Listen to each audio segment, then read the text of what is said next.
Me, me, me, me, me, me, me, me, me. Me, me, me, me, me, me, me, me. So, Sai, you are aware there have been several noise complaints about howling coming from your lodgings, and that you shouldn't fall asleep when talking to the HR team?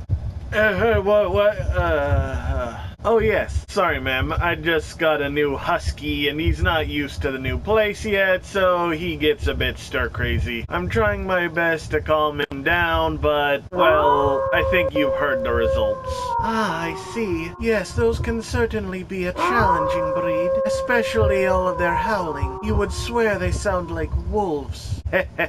Still wouldn't be the craziest pet someone on the commission had. I still can't believe that one monster biologist wanted me to get him an Odogaron for a new dog. Can I help you? Oh, speaking of Odogaron and wolves, there's a new monster we would like you to talk about. Myths and legends. While many are quick to dismiss them as nothing more than fairy tales or stories to trick children into behaving, many of them are born from truths, or at least what is perceived to be the truth, or a way to explain something people couldn't understand, such as the belief of Bigfoot likely being people believing that a giant ape like Gigantopithecus is still alive, or something like a giant mythical thunderbird likely only being a large condor. And monsters often fit this bill as well, such as many people believing Malzeno to be a vampire for both its appearance and the fact both it and its companions drink the blood of their prey for power and sustenance. But it is far from the only monster that seems straight out of a fairy tale, because if you want a real-life werewolf, look no further than Lunagaron. A striking yet intimidating sight, Lunagaron obviously looks like a giant wolf. However, rather than the long, thick, coarse fur of a wolf, Lunagaron is covered in smooth, sleek, cobalt scales. So it's probably hypoallergenic. Actually, Sai, people aren't only allergic to dogs because of fur and dander. Even hairless breeds produce allergens. People can also be allergic to proteins found in the dog's body fluids, like saliva, urine, and blood. Why, thank you, Reggie. I totally needed to have my joke ruined in favor of some disgusting information like that. Thank you very much.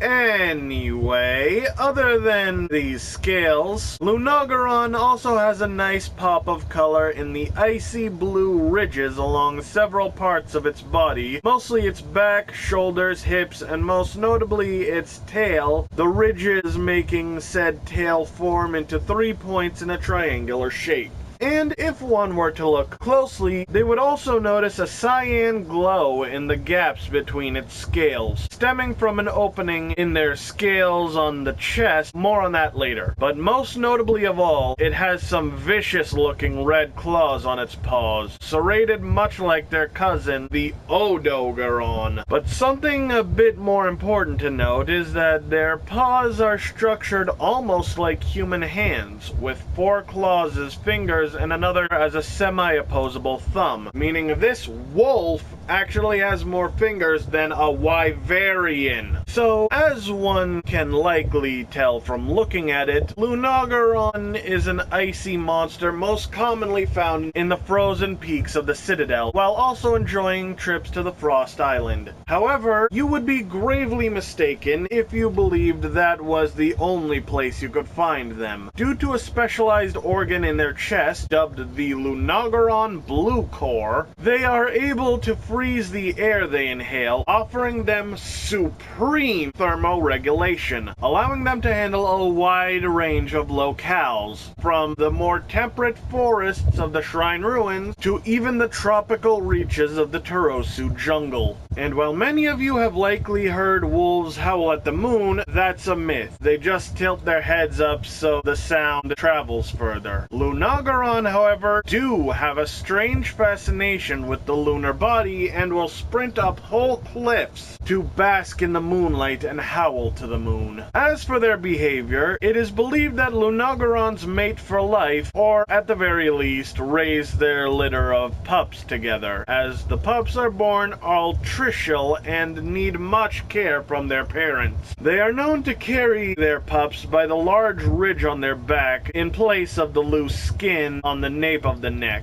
One parent stays behind to take care of the pups while the other one goes out foraging and hunting. But it's also important to remember these are reptilian wyverns, not mammalian fanged beasts. So they do not lactate, so the pups are already born with teeth and eat meat from the very beginning. But in order to strengthen the pup's teeth and jaw muscles, the parents are known to freeze the kill, forcing the pups to work to tear into the flesh and get their portion, making their teeth and jaws stronger for when they need to hunt on their own. And it helps with their motivation and aggression associated with food. And on the topic of aggression, Lunagaron are natural-born hunters and see everything as either prey or competition and will fight both things with equal ferocity. They are fearsome, determined hunters, willing to try and bring down prey as large as their fellow member of the Three Lords, Garangolm, the second largest of all fanged beasts, only behind Gameth herself.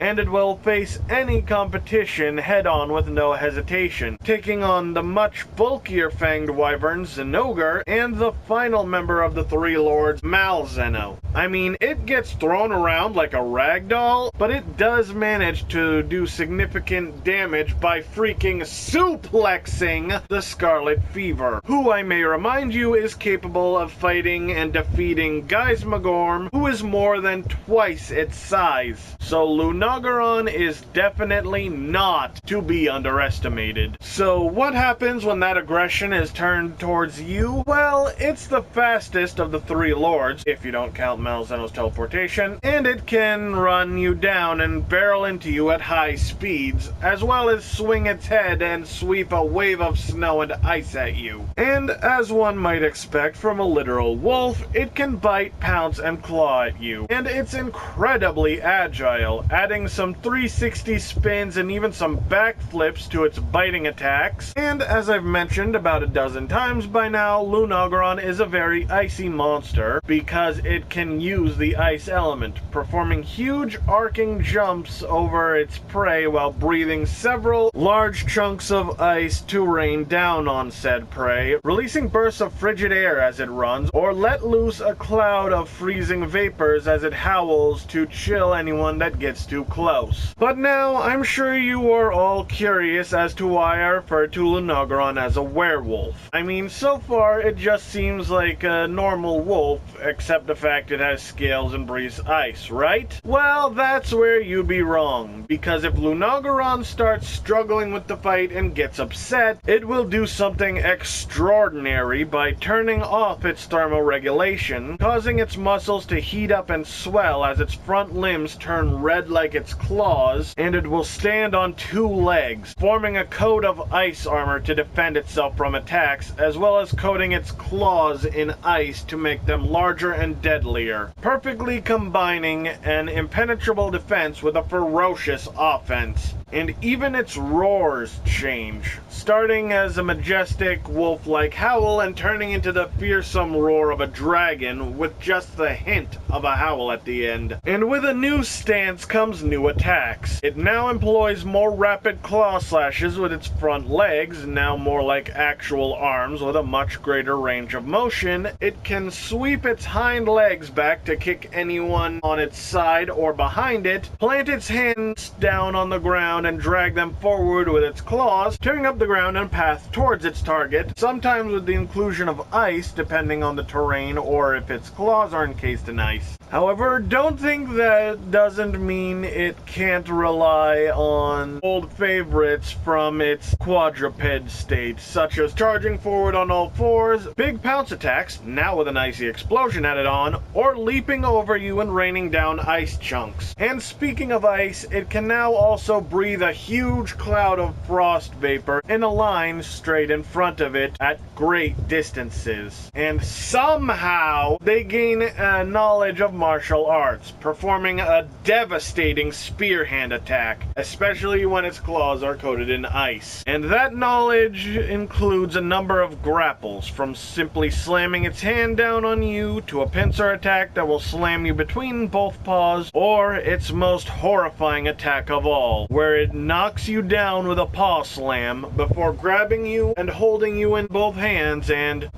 well, see for yourself. No.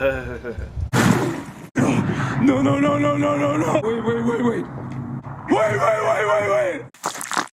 Yeah, he straight up bites your head off. Or at least tries to. If you've got strong enough armor, there's a good chance it won't be able to bite through, but he still definitely tries to bite your head off. That's a bad boy. We don't bite people's heads off. So how should you handle a Lunagaron so you don't get your head bitten off? Well, as you might have guessed, they are weak to fire, with thunder also being decently effective and dragon being at least useful, while, as one might expect, ice and water are completely ineffective. Fireblight is also a great way to get in some decent lasting damage, and Blast is also a great way to stun him and chip through his armor. Speaking of the armor, if you can manage to completely break through it, the huge shift in weight will knock it down to the ground and force it to turn its thermoregulation back on, reverting it to its quadrupedal form. You can also break the claws on both front legs, its tail, and break its head twice. Also, Lunagaron has very limited defense against aerial attacks, so gunners on the high ground and insect glaive users, this is your time to shine. And the Lunagaron armor is incredible, very stylish and futuristic looking,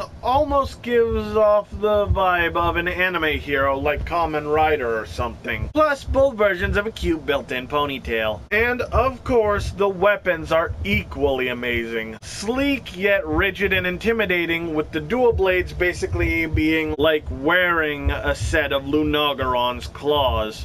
And even the Palico and Palamute armor is incredible, with the Palico armor looking very snug and warm for cold weather, and the Palamute armor making it look like you've got a robot dog following you around, which is just awesome. And with that, we have reached the end of what we know about Lunagaron. I wish I could say more about it, but it's a relatively new monster, only discovered outside the kingdom very recently, and even within the kingdom, it's been largely an enigma for quite some time. I know many are off-put by more aggressive monsters, but they do have a place in nature, keeping their prey in check by handling larger, stronger monsters other predators aren't as bold or capable of handling, much like real-world wolves being one of the only capable predators of moose and bison, as well as giving other predators competition to ensure they don't go out of control as well. Plus, while I've never seen or heard of a rider with a Lunagaron or even an Odogaron, they are so much similar to real live wolves, some even ponder if they're capable of being domesticated. After all, even our modern dogs were once wild wolves. So there you have it, ladies and swordsmen. That is my lore on Lunagaron. It is just such a cool monster. Its design is beautiful. Wolves are already amazing, majestic creatures, and this one just looks even cooler. Like I said, it's just such a sleek design. I love the cobalt blue and mixing in the icy white and the cyan blue to it, as well as its claws and forearms either being red in the case of the claws or turning red when it's enraged is just super cool. And I love how it actually changes stances to be from quadruped to bipedal. It is so cool. I love it so much. Very amazing. And just everything about it. Its moves are cool. I love its ice powers and how it utilizes them. I love using it as a riding monster to get basically at least one guaranteed ice blade off if you do the back heavy attack. And yeah, it's in general, so amazing. I love everything about it. I just wish, like I said, we had more to go off. But again, it's a new monster, so what I had is pretty much everything there is. And maybe there's a little more in some of the new release books I haven't seen, but I think what I got was pretty good. And it's just an amazing monster, and I'd love to see more of it in future titles. Let's hope it maybe makes a reappearance in Wilds, or maybe a subspecies. And next time, we will be discussing Garangolm. Again, another amazing creature. The three lords in general were all absolute bangers. I love them all, and Garangolm is so cool. A giant gorilla monster, even if it has a tail, but also with cool stony armor. I like how it generates like some kind of sap, and how it can plunge its fists into the ground and get wet moss and molten rock on its arms to give it elemental properties. And I love the angle that's just a peaceful, chill monster, but once you get on its bad side, oh, you are in for some trouble, and it just gets stronger as it gets angrier. And it's got the cool Frankenstein-esque angle. Very cool. I love it a lot, and I'm really looking forward to talking about it. And hopefully you guys are looking forward to seeing that. But for now, thank you all so much for watching. If you like this, want to see more, go ahead and slash that subscribe button. If you like this video, give a quick cut to the like button. Leave a comment down below. Share it around with all your friends. Be sure to click the notification bell so you never miss when I upload a video. And be sure to follow me on Twitter and Facebook. Then I'll see you in the next video. But until then, ladies and swordsmen, stay sharp.